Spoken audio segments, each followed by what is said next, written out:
Welcome to Trade Pro. This video is for the people who truly want to succeed in these markets and get the most money out of these markets as humanly possible. You need to be willing to put in the time on this. And what I'm talking about is strategy optimization.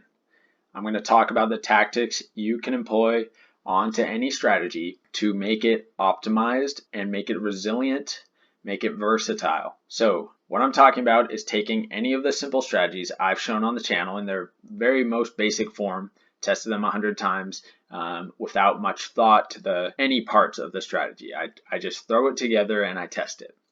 So that's the most basic form that you can have in a strategy. That's what I've shown on the channel so far, essentially, apart from maybe one or two of the strategies. So what you're going to need to do with any of these strategies, or if it's not on my channel, another strategy that you're interested in trading with, you need to choose one and you need to focus in on it. And you need to get serious about it because you need to employ these tactics of strategy optimization if you want to take that strategy to the next level.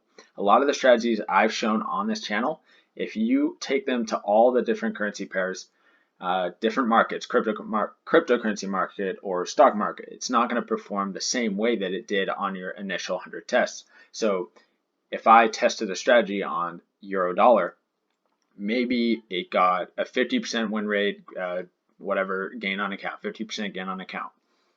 You take it over to crypto or you take it over to just another currency pair, suddenly it's getting half that result on your next test. This is the stuff that's going to make the strategy much more consistent across the pairs and keep them highly profitable, as well as improve all results across all pairs drastically. So we're taking it past the simple basic stuff that I've shown on the channel so far. This is strategy optimization. Let's get into it. Step number one in optimizing your strategy is choosing the ideal stop loss that produces the best possible results. How you're going to speed up this process is by making sure you're noticing what's going on your baseline testing. When you're testing a strategy initially with default settings on a stop loss indicator or just a baseline general test, you want to notice what's actually happening. What's causing you to take losses? Does the price stop you out and then go in your favor?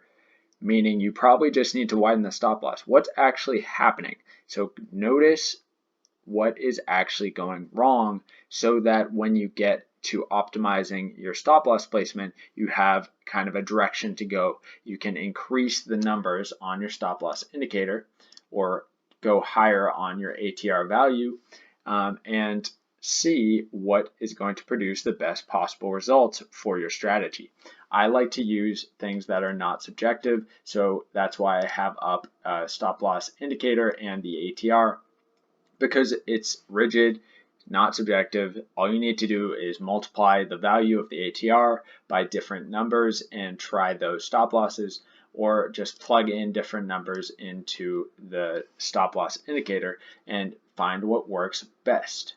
All right, on to the next thing. Step number two in strategy optimization is finding the ideal risk to reward ratio. You've already determined the best way to set your stop loss, but now you need to know where to take your profit. So you're going to need to go in and test different risk to reward ratios and see what works best. It doesn't have to be a rigid set profit target. It can also be an exit indicator or something along those lines where you're letting it ride out until something tells you to get out of the market. But personally, the reason why I like a set risk reward ratio is for time management's sake. All you need to do is go in when you see a setup, your strategy says to enter your trade, set your stop loss, set your profit target, and then just leave the trade until it's complete. So you don't need to be there for the exit indicator to cross down or cross back up to exit the trade. You don't need to be monitoring it. All right, so if you get what I'm saying, it's going to be a lot less stressful. You just leave it be and let the trade do what it's going to do. You don't need to look at it. And this will help newbies as well to not get emotional about the trade as it's not completed yet. All right, so especially for newbies, recommend doing this sort of fixed risk to reward ratio, just for the reasons mentioned. All right. So important, optimize your risk to reward ratio through testing, finding out what works best. You can tell by when you're going through and doing your testing prior, does price normally continue way past your profit target? Does it not make it to it or just shy of it quite a bit of the time? Bring it in closer or extend it based on what you're noticing. All right. The third step in optimizing a trading strategy is adding in additional criteria for your entry. So things like hidden divergence. You guys know I love hidden divergence. Adding it into almost any strategy can produce far superior results. As I'm showing on the chart here, I just have, this is very recent price action and actually current price action on euro dollar, where hidden divergence is here. I did, of course, buy this.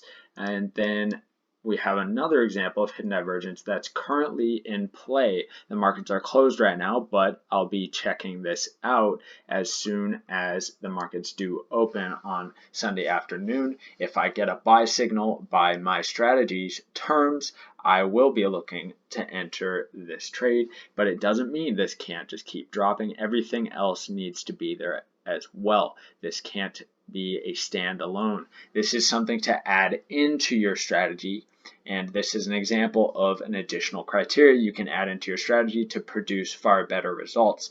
Another thing would be higher time frame confirmation. I'm going to pop up another screen here talking about that as an additional filter that you can add into almost any strategy to produce better results. All right, so here's an example of how you can use higher time frame trend confirmation to increase your odds of having a winning trade. So I have the hourly time frame up, and I have two exponential moving averages. One is a 100 period and one is a 9 period EMA. What you need to do is take a look at the hourly time frame first and say, is the 9 period EMA above the 100 period? That means you can only look for long trades. Now you're going to go down to the 5-minute chart, and this is where you're actually taking your entry signals. So you can only take longs. We know that you can only take longs, but you can also only take longs when the 5-minute chart is also signaling the same thing with the two EMAs. So the 5-minute chart needs to also have the 9 period EMA above the 100 period EMA. Does that make sense? The hourly chart needs to agree with the 5-minute chart. When they're both in agreement, you have a much higher chance of getting into an uptrend in this example. I'm not saying these EMA numbers are what you should be using or that this is even a good way of doing it, but this concept is a good way of increasing your odds of being on the right side of the trend. All right, so on to the next optimization technique. The next step in optimizing is choosing the ideal time frame for your strategy and for you as a busy person. All right, so more important than even choosing the right time frame for the best results is what fits into your schedule. What can you actually consistently trade with? You know, if you're not yet full-time trading, as I suspect almost no one is, you're going to need to find something that fits into your schedule. So you're going to need to choose a time frame that both gives good results with your strategy, but also allows you to have time to actually trade the strategy, because it's useless if you can't even be trading the strategy. It doesn't matter how good the strategy is if you have no time to trade it. So choose the time frame that fits your schedule. All right. The fifth and final step to optimizing your strategy is finding indicators that suit your strategy even better than the original indicators that you may have been using on the strategy. Seeing as there's a ton of different indicators that all serve a pretty similar purpose, one indicator might be serving a similar purpose as one you're currently using, but it might do the job better. So this is once again going to require quite a bit of testing to figure out what indicators put in place of other indicators in your system are going to produce the best results. What indicators can you add in to also filter out more trades? Can you replace an indicator with another indicator that's going to produce better results? All right. So this is the final step in making you have the highest possible win rate with your strategy that is versatile, it's resilient, it survives any type of market condition, and it can go across all pairs. It can go into other markets. It's a fantastic strategy, but it's going to take time, and you will need to be patient in this process if you do want to succeed as a trader. In conclusion, it's going to take a ton of effort and time on your part in order to create the strategy that's going to be with you for many, many years to come. You're going to need to do all these steps if you want to have a strategy that is able to go across all pairs, markets, and last many, many years and never start fading out or failing on different market conditions. Okay? So remember, it's going to take a ton of work, and this is why I can't do all this stuff for you guys. I don't have the time or the willpower to go in and do this for you guys.